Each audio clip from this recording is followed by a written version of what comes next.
thank you so much for this opportunity to speak of this is the first article as part of my PhD dissertation, and I've called it Development's Disappearance, a Metaphor Analysis of Sustainable Development in a Norwegian Core Curriculum.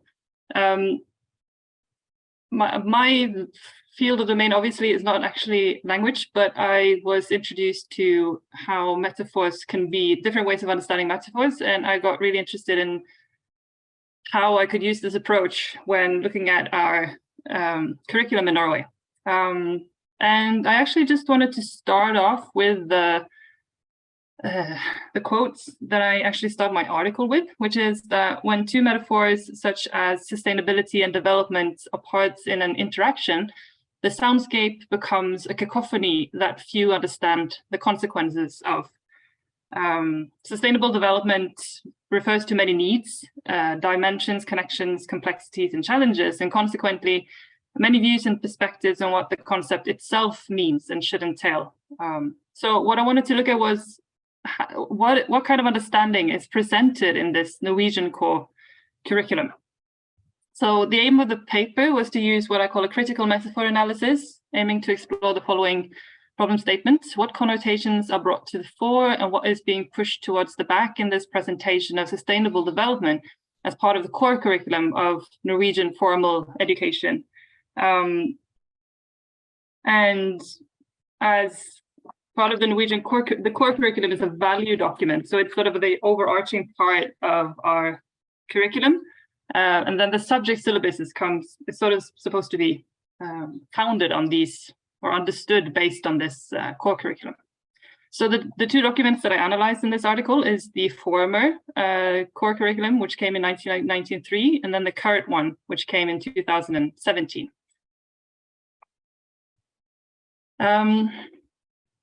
So by using this critical metaphor analysis, a guy called Jonathan Chaudhry-Black is saying that we can become aware of how something is highlighted and how other things are suppressed. And in this way, we can also challenge the metaphor and suggest alternative ways of thinking about the topic.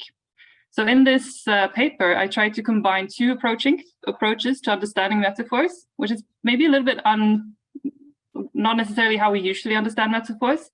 And to explore how language is shaped by the world around us, I used Lecoff and Johnson's understanding of conceptual metaphors. And for those who are into language, they are apparently fairly known. But they consider all language as metaphorical, and that the metaphors takes inspirations from our relations with reality. And by finding what they term source domains, we can see how certain experiences enter language and how these source domains end up shaping our understanding also beyond the original experience. And one very typical example that they use is this term of orientation, where things that go up and down gets this added meaning of what goes up is good versus something which goes down is bad. And we have heaven and hell, but we also have the term economic growth and how things that then do not grow sounds bad. You also have another one, which is time as something that moves forwards. Some of these ways we understand source domains, and in this example, orientations, can be different between different cultures. The other kind of a way of understanding metaphors is Max Black's understanding, where how we use language shapes how we perceive the world. And Max Black is looking at how a metaphor interacts by both the frame and the focus affecting each other. And an example that he uses is that man is a wolf, and where we would usually think that the wolf is sort of imbibing the man with values or characteristics.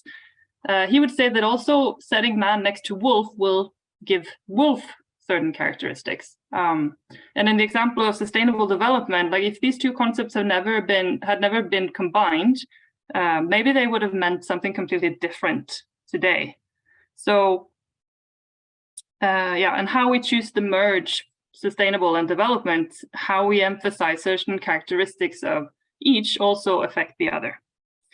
So combined, the intention is to use the conceptual metaphor approach to understand how reality shapes the context in which sustainable development is presented in the curricula, And through using the interaction approach, the intention is to understand how the use of sustainable development, understood as a metaphor, changes its meaning. So in the end, I discuss what implications this change of meaning can have for how we understand and talk of our reality or world in how it's written in these two documents that I analyze. So to briefly just describe the sort of the steps that I use was that I first try to find these kind of conceptual metaphors or the source domains.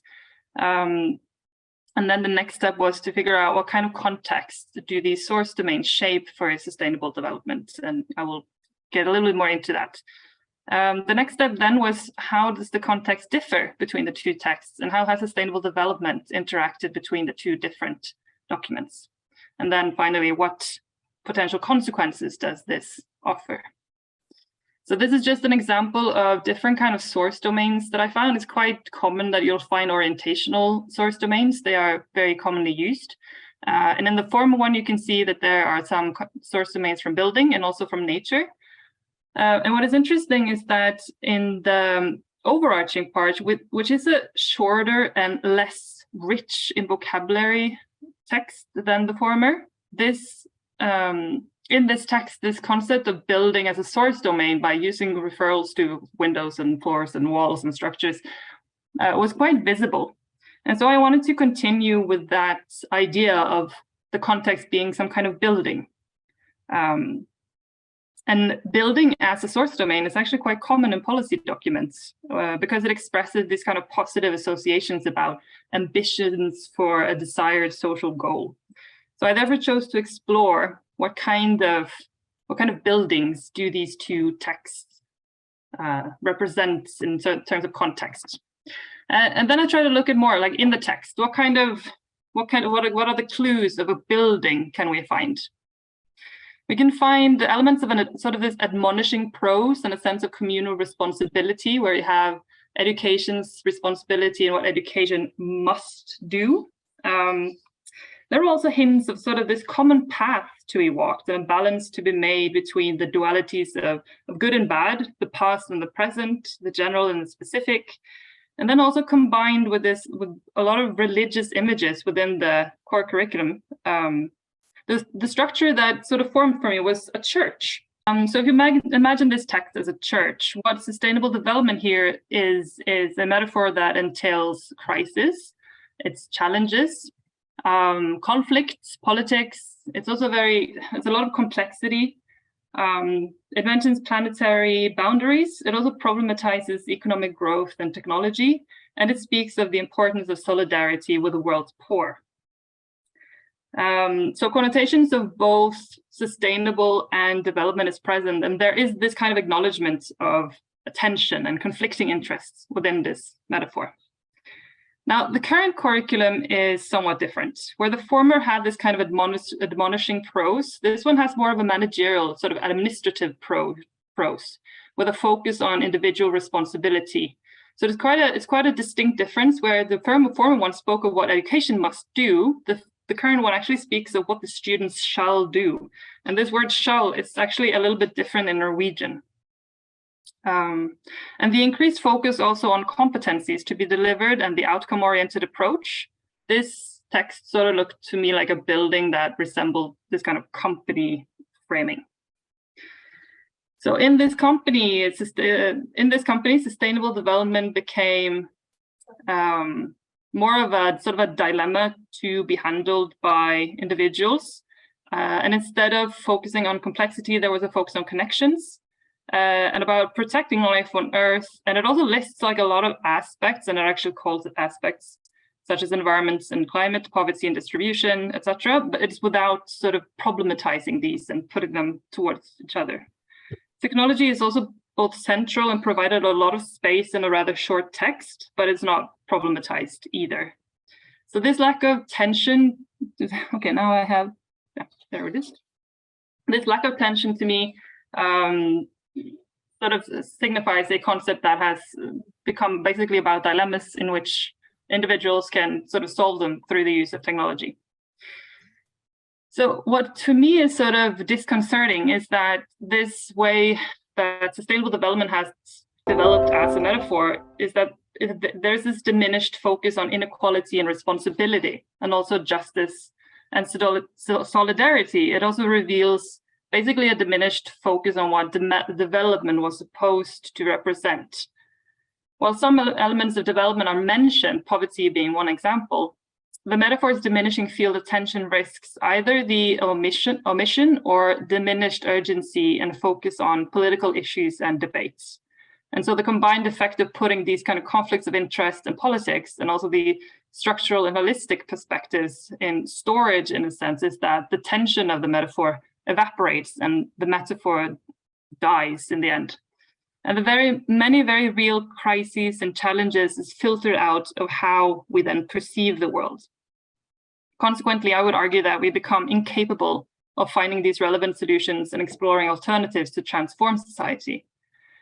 And in the end, I try to sort of look at what, because I see the development education offers a lot of useful insights, and amongst others, I point in the article to Kirby and to Selby and Kagawa's focus on Freire's conscientization as a way of kind of developing powerful counterforces to this development. And as I mentioned, unfortunately, development education has a somewhat limited footing in Norwegian context. But I sort of hope that this is about to change. Until, as of yet, unfortunately, it doesn't look like it. But these kind of forums definitely make me feel that at least here we are talking of these issues. So with that, I will finish my presentation.